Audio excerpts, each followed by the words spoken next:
Ever wondered how a massive data breach, like the recent Change Healthcare System hack, breaks down from a cybersecurity principles perspective? So we are not going to talk theory today. We are breaking down real-world incidents to show you exactly how confidentiality, integrity, and availability works, how they are attacked, defended, and sometimes completely broken. This is ISC2 certified in cybersecurity domain 1 in action. Real scenarios, real consequences, and real lessons you can apply immediately. So let's start with the foundation, the CIA Triad in real life. So cybersecurity isn't just an abstract concept. It's not just policies, certifications, and frameworks. It is something you actually experience every day. When your favorite streaming servers go down during peak period, that's simply a failure of availability. When millions of users' profiles appear on underground forums, that's simply a failure of confidentiality. When deepfake content spreads misinformation and manipulates public opinion, that's simply a failure of integrity. All these events connect to one foundational principle: the CIA Triad: confidentiality, the integrity, and availability. These are the three pillars that govern every secure system in the world, not as theory, but as real operational rules shaping how digital systems are built, defended, and attacked. Confidentiality simply means protected information from unauthorized access. Your bank details, your private messages, your medical records, simply anything that's sensitive. Integrity means ensuring data remains accurate, complete, and untampered with. Medical records must be correct, software updates must be authentic, and logs must be trustworthy. Availability means systems and data must be available when needed, or must be accessible when they are needed.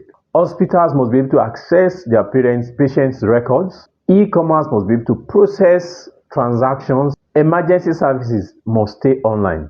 These principles are all interconnected with one another. When one of them fails, the others are usually affected too. So now let's move beyond definitions and see how these things are broken in real-world scenarios. Let's start with the ransomware effect, or what we call the ransomware ripple effect. Imagine a large hospital network called medical systems.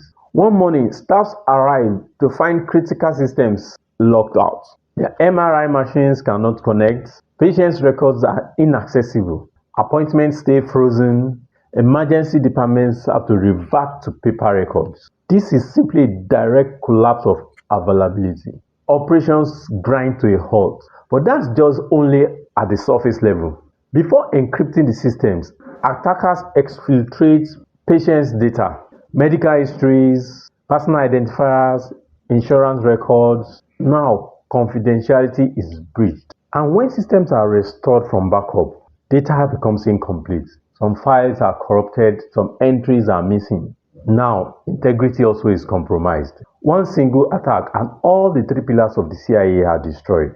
The hospital now faces impossible decisions: pay the ransom to restore systems quickly and risk funding future attacks, because once you pay once, you are likely to pay the next time. Or you have to rebuild from backups, meaning you accept longer downtimes, potential data loss, and operational chaos can set in. So this is not theoretical cybersecurity.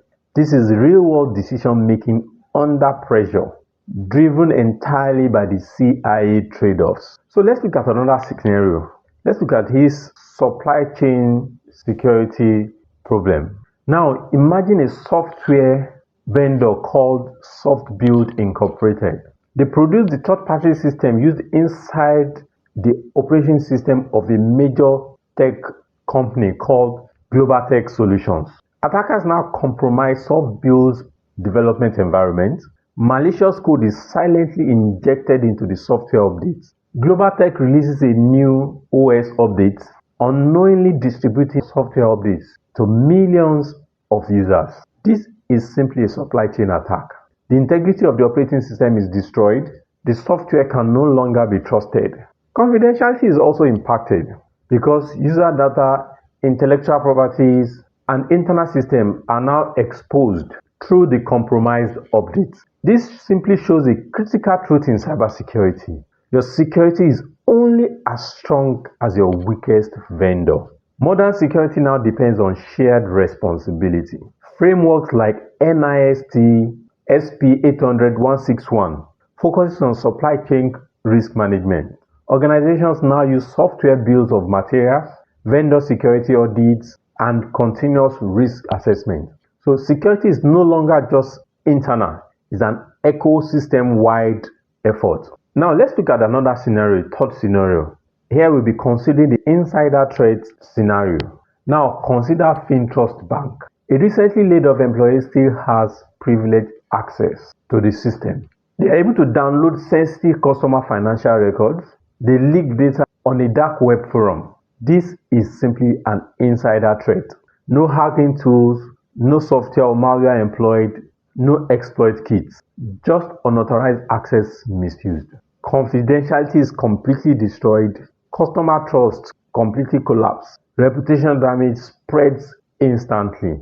And surely financial losses follow suit. This is like a domino card of problems piling up. Security system built to stop external attacks completely fail because this attack is an insider threat. It's coming from internal. At this point, detection now depends on behavior. EVA now begins to flag unusual or abnormal access patterns. DLP, which are data loss prevention tools, detects mass data extraction. Monitoring systems begin to track unusual system activity.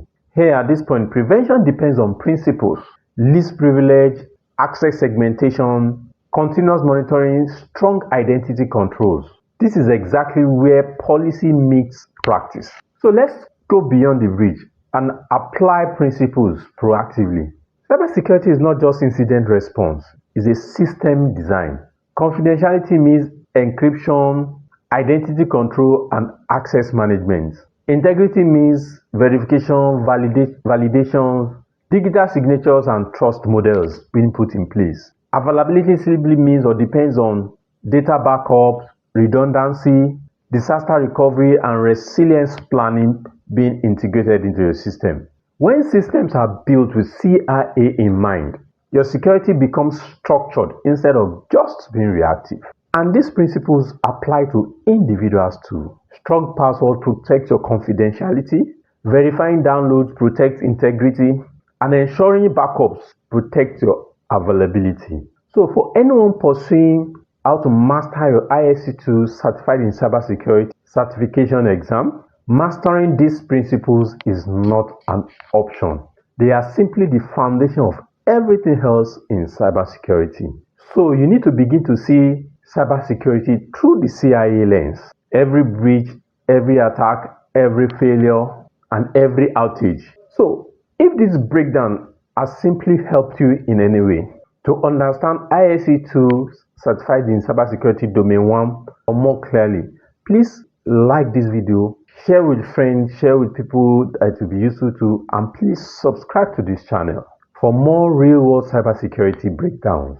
And if you were planning to take your exam and you're looking for toolkit and what can help you to prepare for your Certified in Cybersecurity exam or even Computer Security exam, check the link in the video description. There's a link that will take you to the Cybersecurity Success Blueprint kits that I've put together to help you with practice materials and study materials and tools that will help you to take advantage of the AI even in preparation. Because passing fast starts with understanding with depth. And now you are learning cybersecurity the right way.